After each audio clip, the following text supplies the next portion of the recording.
नमस्कार, right to know में आपका स्वागत है। त्रिपुरा, नागालैंड और मेघालय में विधानसभा चुनाव के नतीजे आ गए हैं और पूर्वोत्तर भगवामय हो गया है और बीजेपी ने जमकर दिवाली और होली एक साथ मनाई। आइए इसी नतीजे से जुड़े कुछ ऐसे किस्से जानते हैं जो शायद आप कहीं नहीं सुने हो, तो वीडियो को अंत तक देखिए। शुरुआत करते हैं त्रिपुरा से। 60 सीटों वाली विधानसभा में बीजेपी ने लगातार दूसरी बार अकेले अपने दम पर बहुमत के आंकड़े को पार कर लिया। बीजेपी ने 32 सीटें जीती। हालांकि पिछले चुनाव से 4 सीटें कम है। 2018 में हुए चुनाव में बीजेपी को 36 सीटें मिली थी और उसके गठबंधन के साथ ही Indigenous People Front of Tripura यानी IPFT को 8 सीटें मिली थी। इस बार IPFT सिर्फ 1 सीट जीतने में कामयाब हो पाई। दोनों का जोड़ 33 है और सरकार बनाने के लिए पर्याप्त है। टिपरा मोथा अपने पहले ही चुनाव में 13 सीटें जीत ले गई। लेफ्ट और कांग्रेस का सीट शेयरिंग अरेंजमेंट बीजेपी के आगे बेअसर रहा। लेफ्ट को 11 जबकि कांग्रेस को सिर्फ 3 सीटों पर जीत मिली। कांग्रेस का पिछला चुनाव में यहाँ खाता भी नहीं खुला था तो उसे 3 सीटों का फायदा हुआ है, जबकि लेफ्ट पिछली बार के 16 के मुकाबले 11 पर अटक गई।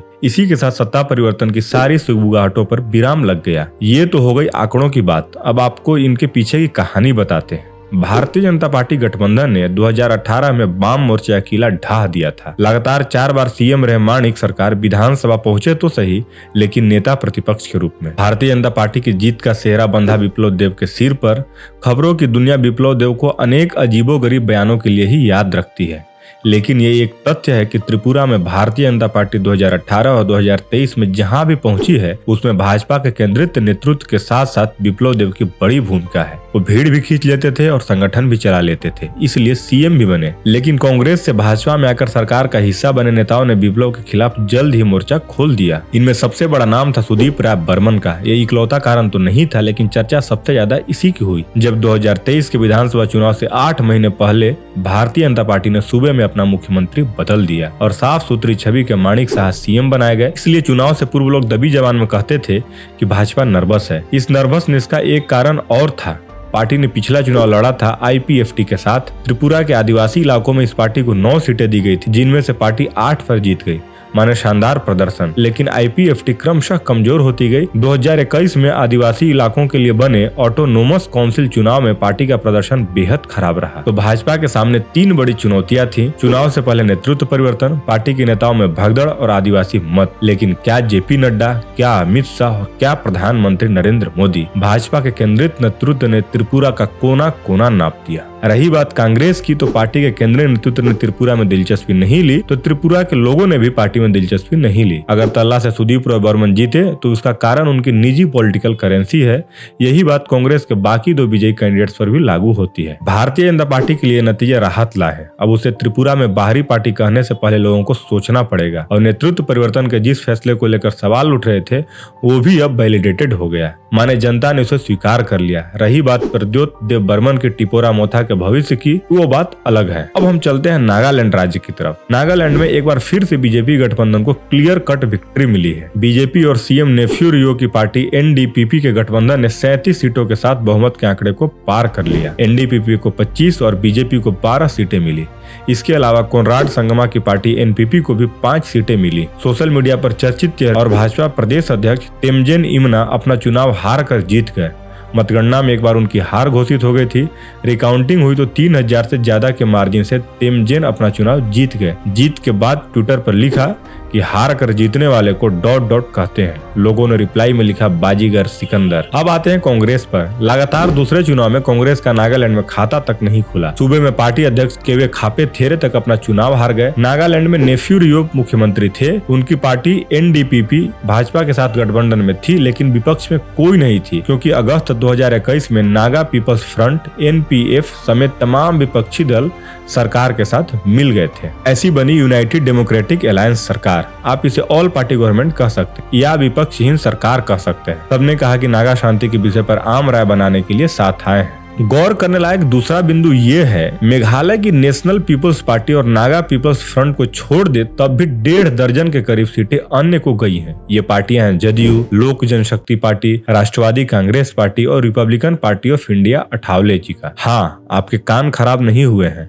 हमने जदयू, लोजपा, NCP और RPI का ही नाम लिया है। इन्होंने NDPP को काफी नुकसान पहुंचाया। भविष्य में अगर इन पार्टियों के विधायक पार्टी बदलते हैं तो कहाँ जाएंगे, इसका जवाब सभी को पता है। वैसे भी नागालैंड की राजनीति राजनीति में केंद्र में राज कर ही पार्टी का दखल काफी रहता है। अब हम चलते हैं अंत में मेघालय की तरफ। विधानसभा की 60 में से 59 सीटों के नतीजे आए हैं। एक प्रत्याशी की मृत्यु की वजह से एक सीट पर चुनाव बाद होगा। यहाँ किसी को भी अकेले दम पर बहुमत नहीं मिला। मौजूदा सीएम कोनराड संगमा की पार्टी नेशनल पीपुल्स पार्टी यानी एनपीपी 25 सीटों के साथ सबसे बड़ी पार्टी बनी है। एनपीपी को 2018 के 20 सीटों के मुकाबले 5 सीटों का फायदा हुआ है। कोनराड संगमा का एक परिचय ये भी है कि ये पूर्व लोकसभा अध्यक्ष पीए संगमा के बेटे हैं। बीजेपी के नेतृत्व वाले एनडीए के पुराने साथी रहे हैं।